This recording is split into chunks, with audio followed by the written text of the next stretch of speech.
біздің Саңғылбайдың мақтаныш тұтатын ардақты азамат ініміздің кешіне жиналдыңыздар. Жаңа мына Қойгелді дейтінім Арахаңның еңбектерінің шет жағасын айтты. Халыққа істеген қамқорлығын айтты. Біздің Арахым Балабиев анау ата-бабадан бастап бақ қонған қылы дарыған әулет. Мынау Созақтың бұлағының басында бабамыз Саңғылбайдың жатқан жерінде біздің Рахым дүниеге келген. Со бабалардың аруағы болу керек. Туған күннен бастап біздің Рахаңа өнер жағы, өлең жағы қонған. Біздің Рахаң бұдан да биік сатыға көтерілген болар еді.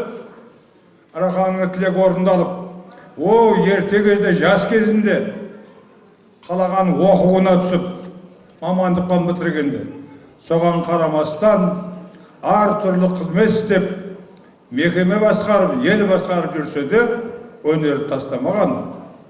Біз Рахаңмен тек қана мақтанамыз. Қазақ айтады, жақсыдан жақсы туады, жарқылдаған. Жаманнан жаман туады, қарқылдаған деген. Со айтқандай-ақ мына біздің Рахаңның ата тегі, әкесі Балабай атамыз үлкен молда көріпкел қасиетті кісі болған.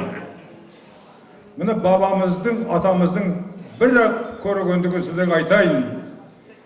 Кешегі Сорапал соғыс жылдарында сол ауылдан 8 жігіт соғысқа аттаныпты. Балабай атамыз шығарып тұрып, мына балдардың жолы ауырлау болатын болды. 8-дің 7-еуі қайтпайтын болды. Біреу қайтады, қайтса да кегесі 2 айдан кейін қайтсы болады депті. Сол айтқаны тура келіп, 7 азамат қайтпай, бір бала келіп, о да 2 айдан кейін қайтсы болды. Сол Балабай бабамыздың, атамыздың айтқан сөзі пікірі дәл кепті. Сол ұрпақтың баласы біздің Рахым. Араға денсаулығы жақсы болсын.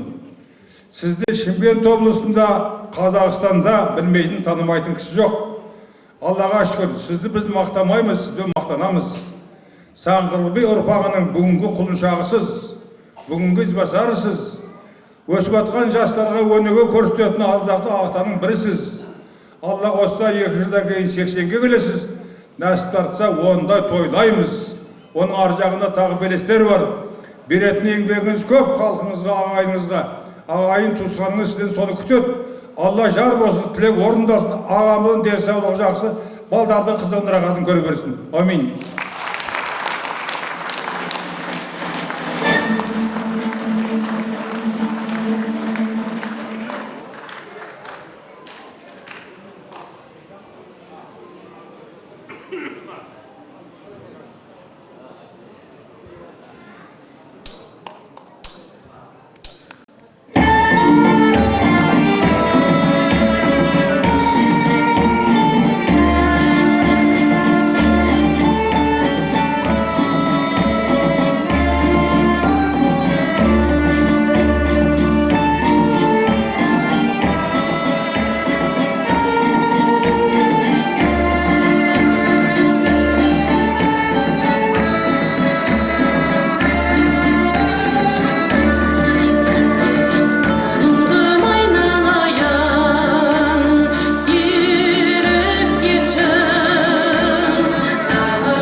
мынау қалайық осындағы айтылып жатқан әндердің бәрі тек қана Рекеңнің сөзіне жазылған, Рахым Қажы Балабиевтің сөзіне. Қазір жаңа алдымызда да айтып жатыр, тағы мынау газеттерде де жазып жатыр, өздеріңіз білесіздер, бұл кісінің әндері 100-ге тарта әнге тексттер жарық көрген. Содан кейін барып, мынау ауылдан, өзінің ауылынан, сонау жаңағы республикадан тыс жерлерге шейін айтылып жатыр әндері. Әндер кешіріңіздер еді, ән 2-3 әні бар ғой деймін, анық білмеймін. Әннің тексттері, мәтіндері осы кісінікі барлығы. Негізі Рахым Қажы Балабиев деген азамат, мынау негізгі жанры поэзия, өлең. Ол кісі жаңадегі әртүрлі жағдайлары болады ғой, мына қаламгерлік деген бір өнер жатқан. Соның ішінде оның жанрлары болады. Жаңадегі біреу прозашы болып кетеді қаламгер, біреу публицист болып кетеді, біреу жаңадегі сыншы болады. Сол тәрізді жаңағы мына Абай Жарықтың өзі, білесіздер, үлкен философ қара сөзбен жазды, өлеңмен жазды, сонымен бірге әндері өсімге шейін келе жатыр. Бұл кісі тек қана поэзияны жазып келе жатыр. Содан кейін барып тағы бір айтатын мәселе, бұл кісінің алғашқы кездегі өлеңдерінің көпшілігі лирикалық өлеңдер, ішкі жан дүниесінің толғаныстары, менің ойымша. Кейіннен барып әрине адам есейген сайын ойы күрделенеді. Содан кейін барып мен мына тақырыпты игеруім керек екен ғой деп ойлайтын шығар. Өмірдің мәні өзгеріс, таланттың жаны толғаныс дейді. Толғанысын еш нәрсе болмайды, содан болса керек. Көптеген басқа тақырыптарда өлеңдер жазды. Егер шынымен өзінің іздеушісі болса, бұл кісінің өлеңдерінің поэзиясының ішінен балаларға арналған өлеңді де, лирикалық өлеңді де, махаббатқа тақырыбына жазылған өлеңді де, мынау табиғатқа жазылған өлеңді де, әсіресе соның ішінде мынау имандылық саласына жазылған үлкен өлеңдерді үлкен соғырын көрер еді. Мен бір таңғалатыным, бұл кісінің мынау ағып жатқан үлкен дариялар бір шымырлап ағып жатады ғой. Кейбіреулер бізде негізі ақындық деген әртүрлі ойға жетелейді, ақындық деген қонады дейді. Мынау өнердің саласында біреулерге күш дариды деп атады, бірақ күш дарымайды деймін. Сол кішкентай кезінен келетін болу керек. Осыдан 5000 жыл ілгері Авеста деген кітап болған. Сонда қазіргі мынау біздің Қыдыр деп жүргеніміз, онда орыстарда Фатуна, онда Ашина деп айтады. Сол Ашина ол кездерде жаңадегі мойныңға, түйенің, менің өгіздің мойнына дариды екен. Сонда жаңа қыз бала көріп қояды екен. Сол тәрізді мен ойлаймын, біздің мынау Рекеге үлкен ақындық дарыған адам, үлкен. Сондықтан жаңадегі мысал үшін өлеңдерін мен мұны атеист деп отырмын. Себебі әндерінің бәрін айтқаннан басқа өлеңдері туралы да біраз айтылу керек қой. Адамдарды шеттетіп, алалауда бір түрлі, менсінбестен біреуге қарамауда бір түрлі, егін өзінен алмағанда бір түрлі, шын сөзіне біреудің нанбағанда бір түрлі, сүйіктіңді бостан бос қызғану да бір түрлі, отырыста отырып сыздану да бір түрлі, ханым айтып біреуге сен дегенің бір түрлі, жаныңдағы досыңа сенбегенің бір түрлі, жүрген жерде халқыңа адамдығың керек-ақ, бәрін айт та бірін айт, адалдығың керек-ақ. Осындағы айтайын дегенім, төгіліп ар жағынан керек түкпірінен сөз келе береді, шүршек ақын емес деп айтпақшы отыр. Міне осы ақынның тұрып жатқан қазіргі Кентауды басқарып отырған біздің облысымызға өте белгілі азамат осында Әбдібақыт деген жігіт келіп отыр, біздің бауырымыз осы жерде. Мен ойлап жатырмын, қай нәрсе болсын, өзінің сол елдің бір қара шаңырағын ұстап отырған адам, жаста болса сол елдің басшысы, ақсақалы. Жақсылар жақсымын деп айта алмайды, жақсылар жақсымын деп айта алмайды, жамандар жақсымын деп ойлайды. Көрінбей көп ішінде жүргеннен соң тұлпардың тұлпарлығы байқалмайды. Жамандар жақсымын деп айқайлайды, жақсылар жақсымын деп айта алмайды. Қасына табанымыз тигеннен соң таулардың ұлылығы байқалмайды дегендей, мынау Рекеңде керемет адам, ақын, сонымен бірге сол елді басқарып отырған мен ойлаймын. Мынау Әбдібақыт Бақылбаев та керемет жақсы жігіт, талай елдің тізгінін ұстады, аудандардың. Сол кісіге мынау қазір сахнаның төрін бергім деп отырмын мен. Әбеке бер шығыс, осы жерде деп ойлап айтты маған.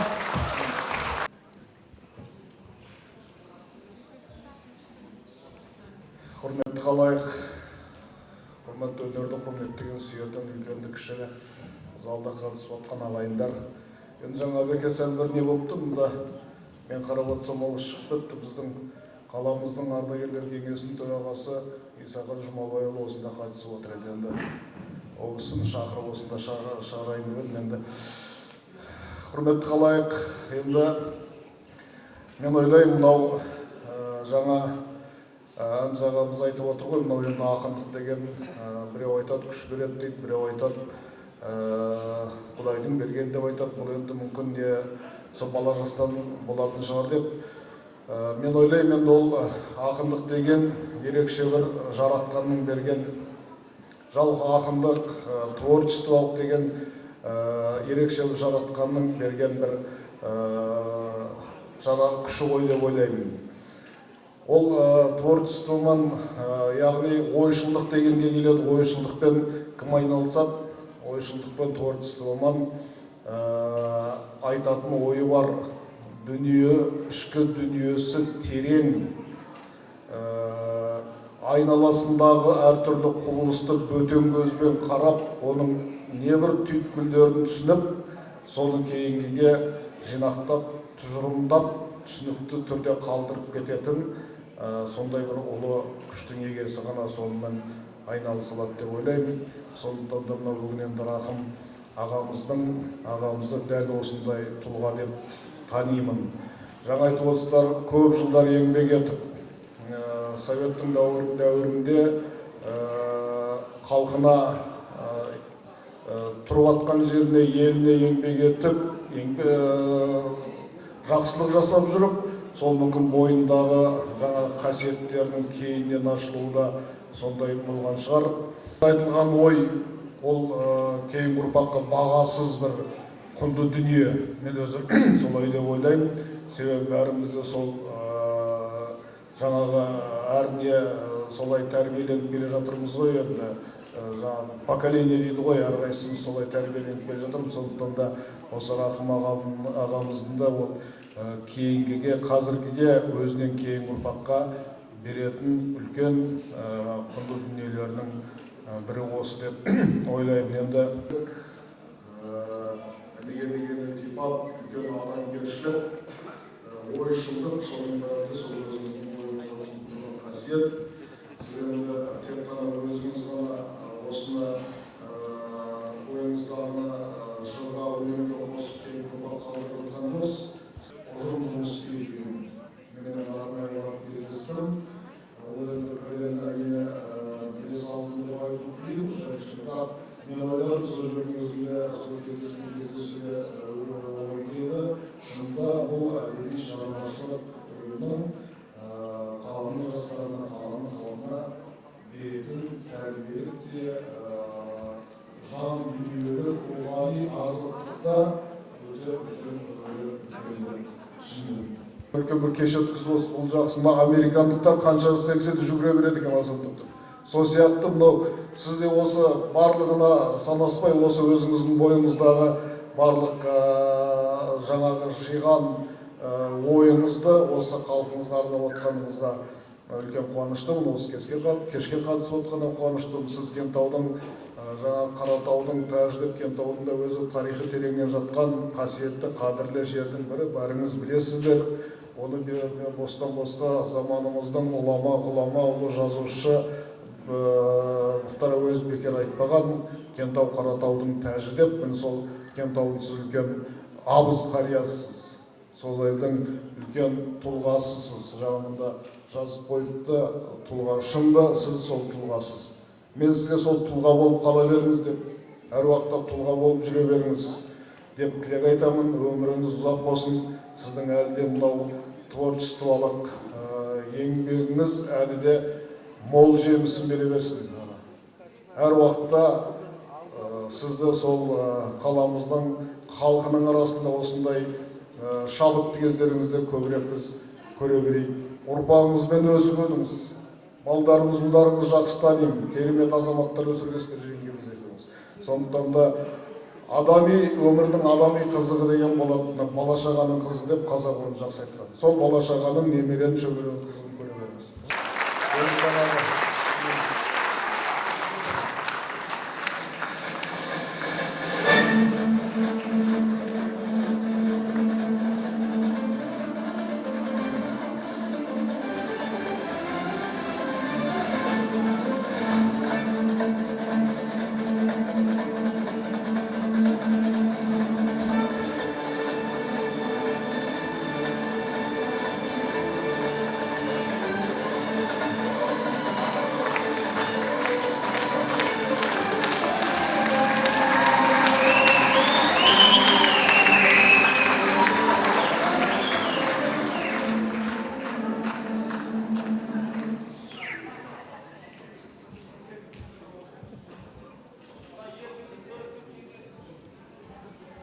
кезекте әңгіме беріп отырайық, мына арасында кезекке әңгіме беріп отырайық арасында. Енді кезек әңгіме. Құрманғат.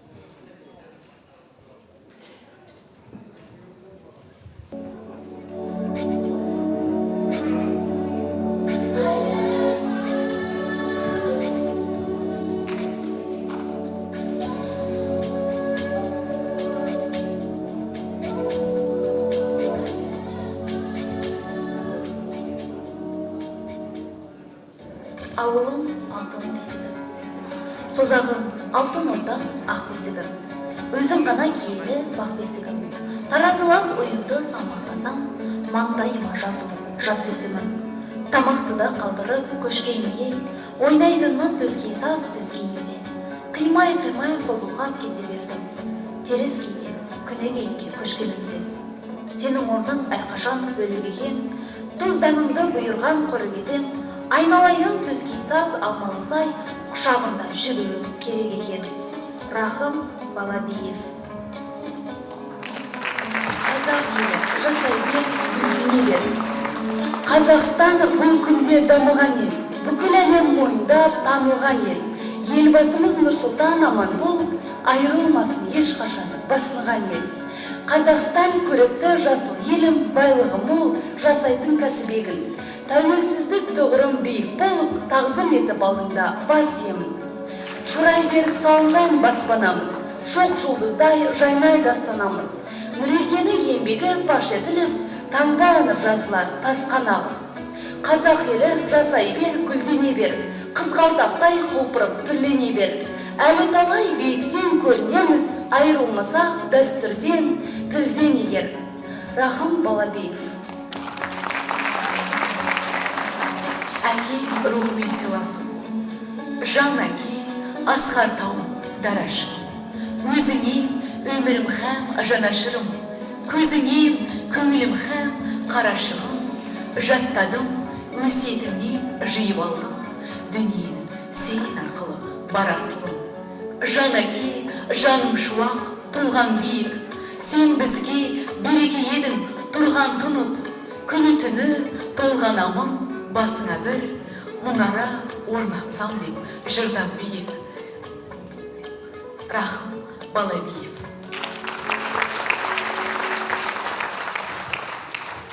Теріскей аманбысың елім жұртым. Арымысың аманбысың теріскейін, саяңда сенің жүріп өрістейін.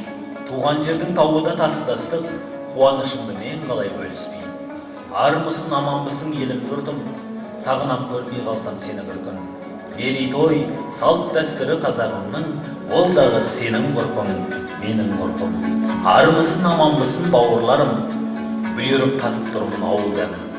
Көңілдің кірі болса тұрмыш жайлы, нұр болып жауып жатыр жауын бәрі. Сіміріп балғаймағын тамашаның, өзіңде өткен еді балашағын. Есімде, әлі есімде қозмолдақты, басында аққар басқаны қарашаның. Ешқандай жүрегімде кір жасырмай, сыр айтам балаға да құрдасымдай. Тауасып келсем дағы қаншама рет, жүреді сағынышым бір басылмай. Теріскей сағынамын әніңді де, таңдайдан кетпес шырын дәміңді де.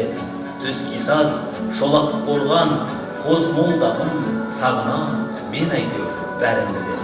Мінез жоқ, тал бойында жатқан бөтен, арымның мөлдірлігін сақтап өтем. Түсіме кірер менің бүгінгі түн, толбайып төскей сазда жатқан әкем.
жан